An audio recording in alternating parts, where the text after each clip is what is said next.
Welcome to my mini vlog. Tignan nyo kakabsat ang bunga ng aking patula, yung hahaba. Kukunin natin mamaya para may iluluto tayo. Ayan. Ayan mga guys, ayan. Sa taas. Kaya lang pag sinunggit mo, malalaglag na lahat. So tignan nyo, kapipitas ko lang sa araw, meron na naman siya. Ayan pa mga guys. Ayan, dami sa taas. Ayan, dami sa taas mga guys. Ayan nyo oh. Ayun. Dami nila oh. Ayun. Ayan mga guys oh. Naglalambitin. Yan ang maganda sa may tanim. Dito lang sa tabi ng bahay. May mga tanim ka na. So ayan pa oh mga guys. Masipag kasi mamunga tong patula na ito, mahaba. So umakyat na sa mangga. Yun, may hinog din tayong mga papaya mga guys. Ayun. So tignan natin ang ating mga bunga ng ating mga kalabasa na nag-uumpisa. So ito mga guys, nandito siya oh. Oh, ayan, nakatago. Nagtago siya mga guys. Tapos yun yung isa. Tignan nyo yung mga kamote ko, ang dami. Ayan yung isa mga guys. Tignan nyo oh. Ayun. Naglambitin na mga guys, hindi pwedeng galawin. Ayan, kung makikita nyo dyan, may mga bunga rin ng mga sitaw na turo. Ito ay binhi na natin ito mga guys. So tignan natin pa, meron pa dito na bunga. Sa kamuti na lang natin oh. Pagdating naman sa gabi mga guys, pwede na natin silang harbisin. Kasi sobra na ng dami. Makapal na siya mga guys. So ito naman pa ang kanyang bunga mga guys. Ayan. Ayan mga guys oh. So tatlo na yung huling bunga. Ayan. So diba guys, ang sarap ng pakiramdam yung nakikita mo yung bunga ng pinagpaguran. So ikot tayo dito mga guys. Ayan mga gabi oh, nababali-bali na yung puno nila, lalaki. Ayan. Ayan mga guys. Pati bunga ng tubog sumasabay mga guys oh. Kadami mga bunga. Sumasabay sila mga guys. So natumba na rin yung alad ko dahil sa ano. Yan. Kung makita yung aming kapaligiran mga guys. So nahihinog na rin yung papaya doon na malalaki. Nahihinog na rin. Kukunin ko ng mga ampalaya mga guys. Ayun, hinog na yung bunga ng papaya. Dapat may saluyot tayo. Gusto kong mag-ulam ng gulay mga guys. Talbos ng kamote ko.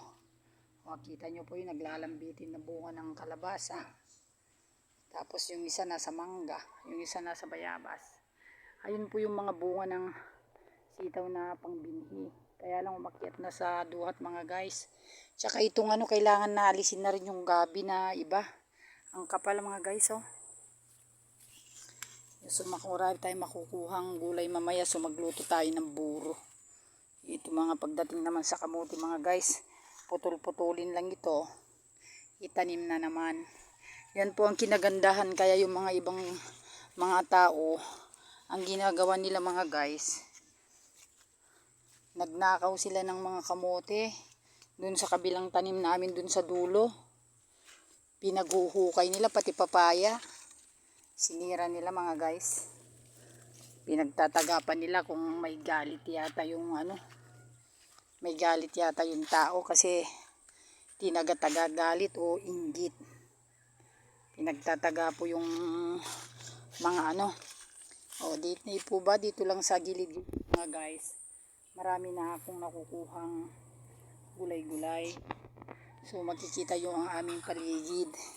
Kung tanglad naman ang pag-uusapan, ayan, saluyot. Yan mga guys. Naubos na yung bunga ng aking gulay sa loob. So ayan. Yung may gabi tayo na pula dito. Yung mga guys, so pag ano, taniman na naman natin. Sa kamuti dyan marami. Doon naman po sa kabila, na kamuti, nagnakaw sila. Ayan mga guys. Ang laki yung dalawang pinapainog ko yung para binhi. Tingnan nyo po ang aming paligid. So ayan po ang aming mga kakamutihan. Kaya so napakaganda po ang ating view dito. Kasi kung makikita mo dito sa amin, magandang magtanim ng gulay. Yung lupa kasi, ayan ang luwang pa ng bakante mga guys. So tignan nyo po yung mga katabi namin. Oh. Ayan na naman yung ulan, parating na naman. Ayan mga guys. Oh, di po ba napaka bukid. So pag ito naman, Muning, ba't nandiyan ka na naman? Laging nagtatambay yung pusa ko doon, no, sa lamisa na yon. Ayun yung po. Ba't ka nandyan? Ayun po yung pusa ko guys. Oh. Sa kubo. Tingnan yung mga guys. Hinihintay ko lang naman na mahinog ito at pipitasin ko na. Ito po kasi yung binhi. Yan. Pagdating naman po dito sa Makahiya, yan. Mga gamot po yan sa mga masakit ang pantog. Kala ko ahas na to. So mga guys, yung balik tayo na dun kasi naglalaba ako. So ayan po pa yung mga kamote mga guys.